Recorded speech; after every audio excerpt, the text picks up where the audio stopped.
I'm Nancy Kiernan, International Living's Colombia correspondent, coming to you live from my dining room, and wanted to talk a little bit about what is going on with COVID-19 and what is my daily life like. Well, today is day 16 of our quarantine, which means that we are only allowed to go out twice a week for groceries and for banking and pharmacy runs. So the president of Colombia said that we are in quarantine until April 13th. My guess is that it will probably go a little bit longer than that. That remains to be seen. But at the moment, we go out, as I said, twice a week with our, based on what's called Pico y Cédula, which it means that the last number of your ID, your cédula, tells you which days of the week you can go out. My days are Mondays and Thursdays. We can go grocery shopping. So I go to the grocery store closest to me. That's the requirement. You're not allowed to get in a car or a taxi and go all the way across town to go grocery shopping if there's a grocery store closer to you. When you get to the grocery store, we're completely stocked. We have everything. We have toilet paper, we have produce, we have meat, we have eggs. Probably a little light on the hand sanitizer, but other than that, we're pretty well stocked. Every clerk in the grocery store has a mask on. They wear gloves. The checkout lines have tape on the floor every 6 feet or every 2 meters so that you keep your distance when you're in line. When you go to enter the store, the security guard will check your ID to make sure it's your day to shop. He will point you in the direction of hand sanitizer to wash your hands before you enter the store and again when you leave. So grocery shopping is really not all that different other than there aren't that many people and there aren't very long lines. Banking, what the banks have done is, first of all, they have limited the number of branches that are open. And those that are, the doors are propped open so nobody touches the handles. There is an employee at the kiosk that enters your ID number and you get your little ticket so that everybody isn't touching the keypad. When you get to the teller, they wipe down your debit card. They're wearing masks and gloves. And they will put your money in an envelope.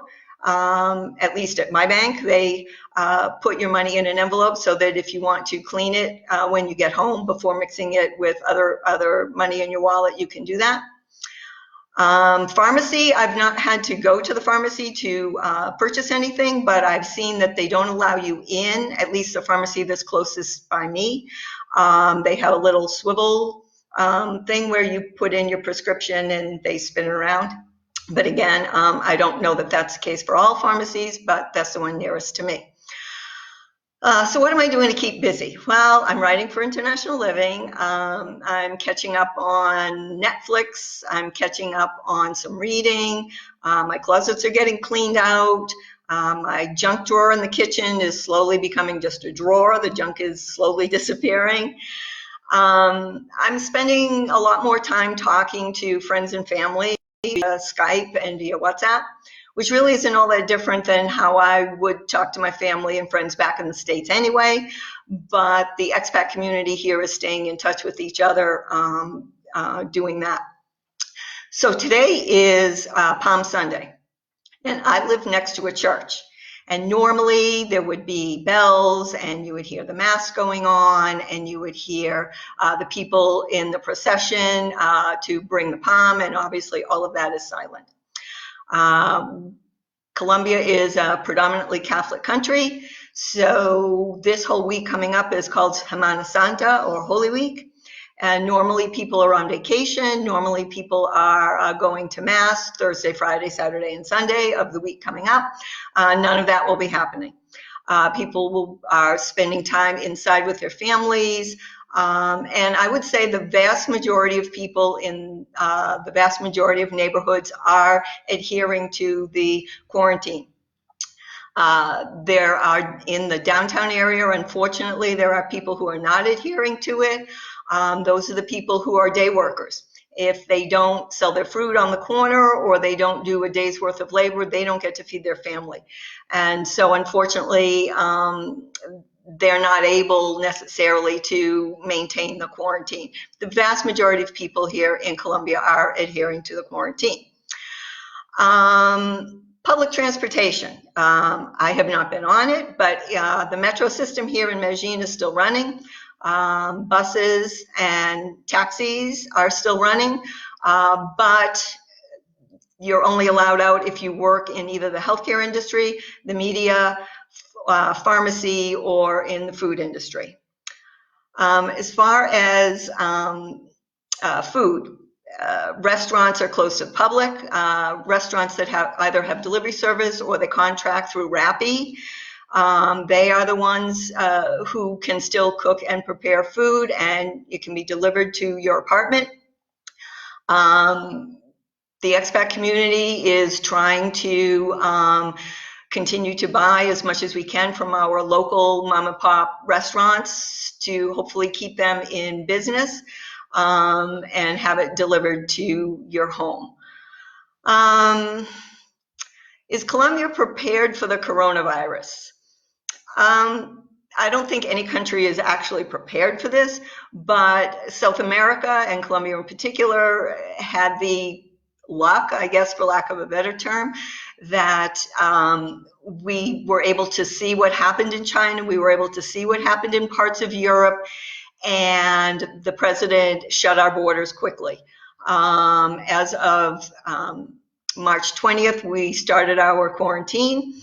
And March 23rd, our borders were completely shut. Nobody in or out, citizens, residents, doesn't matter. Land, sea, air, borders are shut. Those are expected to be closed until the end of April. But again, the president will review the status of the number of our cases and will see if that quarantine will have to continue.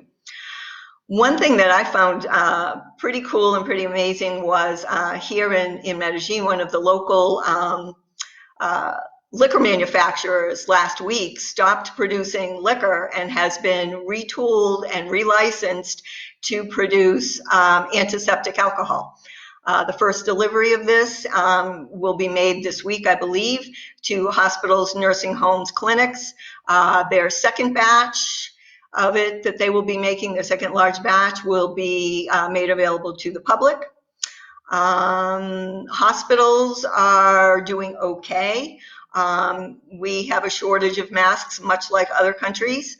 There are a couple of nonprofits here that have the ability to do 3D printing, and they've been 3D printing the little mask things, the little plastic things that go around here for the face shields, and been donating those. They've been asking Colombians and expats for donations to help further their cause. So Colombia, I think is handling it quite well. You know, our cases are slowing, but we're not at a point yet where we're able to say that that the curve has turned yet. Hopefully in the next week or so, we should know if our curve has turned and what's going on there. So as I said, I communicate with my family and my friends through Facebook and through WhatsApp and through Skype. I'm able to Skype with my family and my friends back in the States. So that's kind of what's going on here. My particular apartment, I live here by myself. I'm rambling around here all by myself, plenty of space. I'm fortunate to have a large terraza that I'm able to go outside and walk around in my own private patio area. And again, I'm fortunate that I live in Medellin, where the climate is very temperate. It's the city of eternal spring. So every day the weather is great. You can't see it, but I'm wearing shorts and a t-shirt right now. And that's sort of my normal attire. I haven't had shoes on in quite a while. I only put shoes on when I have to go out to the grocery store. So that's pretty much what's going on here in Colombia. Spirits are good. Communication from the government is good. Communication from healthcare is good. The media is handling it well. I think people's spirits are pretty good. I'm following what's going on all the expat Facebook groups. People seem to be doing okay. Oh, one big question that came up was, what about people who are here on a visitor visa, or basically just on the stamp on their passport, and what if that expires while they're here? The government has frozen having to renew that. And they also, I heard, are not going to count any of the days towards your 90 days from the time that they shut the borders. So, because obviously you can't leave even if you wanted to. So, so the government is trying its best to accommodate all of these things. This is a new situation that most countries have never had to deal with before. And Colombia, like other countries, is a bit flying by the seat of its pants. And it's trying to make new laws and regulations, basically day by day, sometimes hour by hour, to address every issue that is coming along. So I just wanted to take a few minutes and tell you about how things are going here. And I hope you are well where you are and you are safe. And remember, wash your hands. Bye-bye.